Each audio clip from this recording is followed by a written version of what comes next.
नमस्कार। बिहार में चुनाव है विधानसभा का। इसी साल में होना है और इस चुनावी साल में बिहार का राजनीतिक पारा पूरी तरीके से हाई है।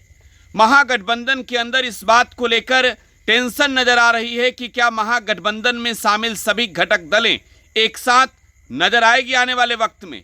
एनडीए में शामिल घटक दलों के नेता दावा करके कह रहे हैं, बिहार बीजेपी के प्रदेश अध्यक्ष बोल रहे हैं कि एक बड़े नेता महागठबंधन के हमारे संपर्क में है।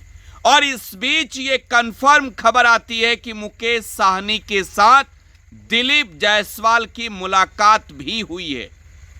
लेकिन आखिरकार इसकी पूरी पटकथा क्या है, क्या थ्योरी है, सियासत में कौन सा गेम चल रहा है, महागठबंधन के सबसे बड़े बैठक से पहले इस वक्त आपको हम बताने जा रहे हैं।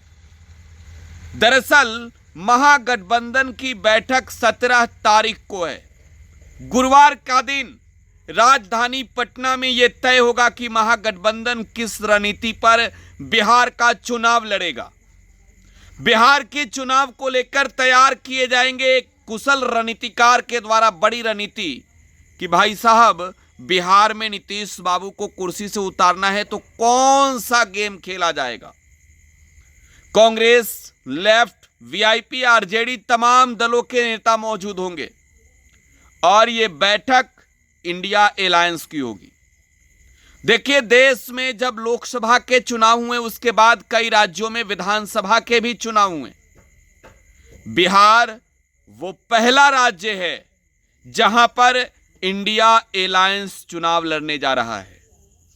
दिल्ली की बात छोड़िए, आप बात छोड़ दीजिए झारखंड का और महाराष्ट्र का, बात बिहार की कीजिए। देखिए, यह बैठक एक अहम है।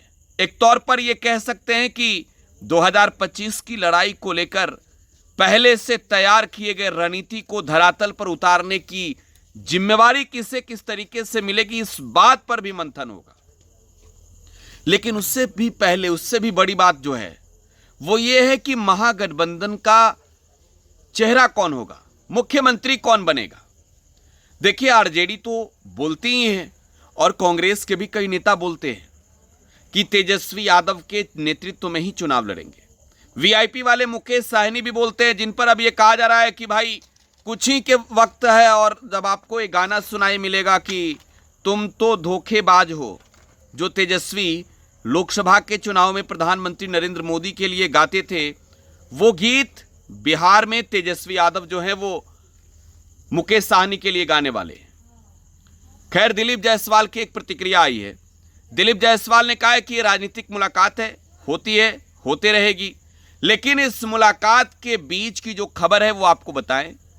इस मुलाकात के दरमियान इस बात को लेकर मंथन हुई है दिलीप जायसवाल और मुकेश साहनी के बीच कि कितनी सीटें आप देंगे, कितनी सीटें चाहिए और साथ ही साथ कैंडिडेट किस प्रकार का होगा। अब देखिए, महागठबंधन के अंदर मुकेश साहनी की डिमांड जो है वो 60 सीटों की है। अगर असल में साहनी के पार्टी की वजूद को समझना हो तो 2019 से चुनावों को नतीजों को याद कीजिए। 2019 के चुनाव में बिहार में महागठबंधन ने बस एक सीट जीती। वो सीट कांग्रेस ने जीती थी और वो सीट था बिहार का किशनगंज, और कांग्रेस की जीत हुई थी। इसके अलावे तमाम दलों की बिहार में बड़ी हार हुई थी। हार बिहार में राष्ट्रीय जनता दल की भी हुई थी, हार बिहार में वीआईपी की भी हुई थी, तो और तब विकासशील इंसान पार्टी, मुकेश साहनी की पार्टी, महागठबंधन के कुनबे में था। लेकिन अब 2020 के चुनाव की बात करें तो 2020 में सीटों के बंटवारे को लेकर मंथन चल रहा था और इस बीच तेजस्वी यादव ये कहते हैं कि कांग्रेस को 70 सीट देते हैं, लेफ्ट की पार्टियों को सीटें लौट की जाती है, और वो कहते हैं कि आरजेडी अपने खाते से, राष्ट्रीय जनता दल अपने खाते से 144 सीटों में से वीआईपी को टिकट देगी, वीआईपी को सीट देगी। और मुकेश साहनी पटना के होटल मौर्या में पूरी तरीके से तिलमिलाए हुए कहकर निकलते हैं कि मेरे पीठ में खंजर भोंका गया है। वहां से वो निकलते हैं, बीजेपी में जाते हैं, 10 सीट मिलता है, 4 सीट पर जीत होती है। और सौभाग्य सोचिए या दुर्भाग्य, मुकेश साहनी के पार्टी के सिंबल पर जीते चारों विधायक भारतीय जनता पार्टी के नेता थे, जो चुनाव लड़ने के लिए, टिकट के लिए वीआईपी में शामिल हुए थे। अब बीजेपी ने गेम किया। मुकेश साहनी एमएलसी बने। मुकेश साहनी की वजूद की मैं बात कर रहा था तो वो खुद सिमरी बख्तियारपुर से हारे थे। हराया किसने था? जिस उम्मीदवार के पिता ने 2019 के लोकसभा चुनाव में मुकेश साहनी को हराया, उसके बेटे ने मुकेश साहनी को फिर से हराया सिमरी बख्तियारपुर में। खगड़िया से मुकेश साहनी चुनाव लड़े थे, हार गए। 20 का चुनाव जो है वो लड़े महागठबंधन के खिलाफ में जाकर, एनडीए के साथ वो चुनाव लड़ते हैं, सिमरी बख्तियारपुर से हार गए। और अब बारी है 2025 की। तेजस्वी यादव को जो हार मिली 2019 के चुनाव में, उस हार के बाद जो कमबैक किया तेजस्वी ने 2020 में, याद कीजिए, और 25 में इसका असर देखने को मिलेगा। बिहार विधानसभा के अंदर विधायकों की हैसियत से सबसे बड़ी पार्टी राष्ट्रीय जनता दल बनी। दूसरे नंबर पर बीजेपी रही और तीसरे नंबर पर जो है वो जेडीयू रही। जेडीयू और बीजेपी के बीच अगर देखें फासला तो बहुत ही अधिक था। 43 सीटें मात्र जनता दल यूनाइटेड ने जीती थी, जबकि 74 सीटें बिहार में बीजेपी ने जीती थी और 144 सीटों पर चुनाव लड़कर तेजस्वी के नेतृत्व में राष्ट्रीय जनता दल ने 75 सीटों पर जीत हासिल की थी। तो कमबैक तेजस्वी ने मार लिया था, लेकिन साहनी का क्या? अब वोट बैंक की मैं बात करूं तो बिहार में मल्लाहों की एक बड़ी आबादी, और इस मल्लाहों के नेता के रूप में मुकेश सहनी खुद को कहते हैं कि वो सन ऑफ मल्लाह हैं। अब सन ऑफ मल्लाह कह देने से तो काम नहीं चलेगा। अब 60 सीट की जो उनकी डिमांड है, आरजेडी अब 10 सीट से बढ़ाकर उन्हें 15 से 20 सीट तक दे सकती है, इससे अधिक नहीं। अब महागठबंधन की जो ये बैठक है कल पटना में, इस बैठक में इस बात को भी रखी जाएगी कि साहनी की डिमांड इतनी क्यों हाई है। मुकेश साहनी जो प्रेशर पॉलिटिक्स की आज केवल खेल कर रहे हैं, मुकेश साहनी जिस तरीके की बात कर रहे हैं कि 60 सीट चाहिए ही चाहिए। अब जरा सोचिए कि 4 सीट जीतने वाला व्यक्ति खुद को डिप्टी सीएम का घोषित उम्मीदवार कह देता हो कि भाई हम तो डिप्टी सीएम बनेंगे। तो महागठबंधन में ये तमाम बातें है और इस बातों पर मंथन होगी।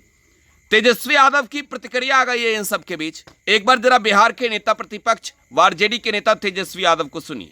बैठक है, सब लोग अलग अलग दल के जो हमारे महागठबंधन के लोग हैं वो लोग अपनी बात को रखेंगे और आगे कैसे हम लोगों को आगे बढ़ना है इस पर चर्चा होगी। बीजेपी अध्यक्ष क्यों कर रहे हैं कि महागठबंधन के कई घटक दल हमारे संपर्क में हैं, संभावना है कि कुंदा बढ़ेगा हमारा? अब पता नहीं, अब लोग क्यों बोलते हैं, अब उनसे जानिए भाई, हम लोगों को क्या लेना देना उनसे। मुंह है तो मुंह पे किसी के ताला तो लगाया नहीं जा सकता। जेडीयू के लोग कह रहे हैं कि महागठबंधन में आपसी समन्वय नहीं है। अब तेजस्वी यादव गए दिल्ली, खाली हाथ लौटे, सीएम फेस का घोषणा भी नहीं हुआ। कौन बोल रहा है? जेडीयू के लोग। पता नहीं, हम जदयू के लोगों को नहीं सुनते हैं। हम लोग बड़े मजबूत हैं, अच्छी बैठक हुई है, सकारात्मक बैठक हुई है। हमारे दल की क्या रणनीति होगी, क्या बात होगी, हम जदयू या मीडिया में थोड़ी बताने जा रहे हैं। सर, आपको लगता है नीतीश कुमार के पीछे छल हो रहा है? आप तो कई बार कहते भी रहे हैं। तो आप लोग जान ही रहे हैं भाई, किसको नहीं पता है कि चुनाव के बाद क्या होना। तो नेता प्रतिपक्ष व आरजेडी नेता तेजस्वी प्रसाद यादव को आप सुन रहे थे, और ये तेजस्वी यादव का बड़ा बयान महागठबंधन की बैठक से पहले का है। देखिए, महागठबंधन की बैठक में बिहार कांग्रेस के प्रभारी और प्रदेश अध्यक्ष भी शामिल होंगे, मुकेश साहनी भी शामिल होंगे, और इसके अलावे लेफ्ट के नेता होंगे, राष्ट्रीय जनता दल के नेता होंगे। तेजस्वी यादव खुद इस बैठक में होंगे और ये कंफर्म समझिए कि कल इस बात पर मुहर लगनी है कि तेजस्वी आपके लिए जरूरी हो या मजबूरी, स्वीकारना होगा साहनी को लेकर कितनी कॉन्फिडेंस दिखती है कल महागठबंधन में शामिल घटक दलों के नेताओं में। यह भी देखने वाली बात होगी। खैर, विस्तार से बातें की जाएगी आगे अगली रिपोर्ट में, लेकिन आपको पहले ये बता देते हैं महागठबंधन की ये बैठक 2025 के चुनाव को जीतने के लिए है और ये बैठक तय करेगा कि महागठबंधन का आगे का रणनीति क्या होगा। फिलहाल आप टुडे बिहार न्यूज के साथ बने रहें। धन्यवाद।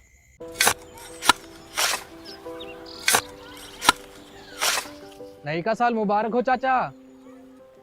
हाँ, मुबारक। जब तक की सरकार बा तब तक नया साल मुबारक। का बात करत बात ई बा, साल चाहे नया होके फिर चाहे हमार जिंदगी में तो बस दुख है, दुख बा। बाढ़ के समस्या 10 का 10 बा। फसल बर्बाद हो जाला या ऑन पॉन बिक जाला, ना कोई उपाय बा ना कोई राहत। बात तो सच बा चाचा, फिर से बाहर जाए के सोचे के पड़ रहा है कि सरकार से कुछ ना हुई। कबू कबू तो लागेला हमरे मजदूरन की जिंदगी में कोनो नया साल सच में मुबारक हुई। नया साल तो तब मुबारक हुई जब नई सरकार आई। बात तो सही बा चाचा। नया साल, नई सरकार, नया संकल्प, नया बिहार।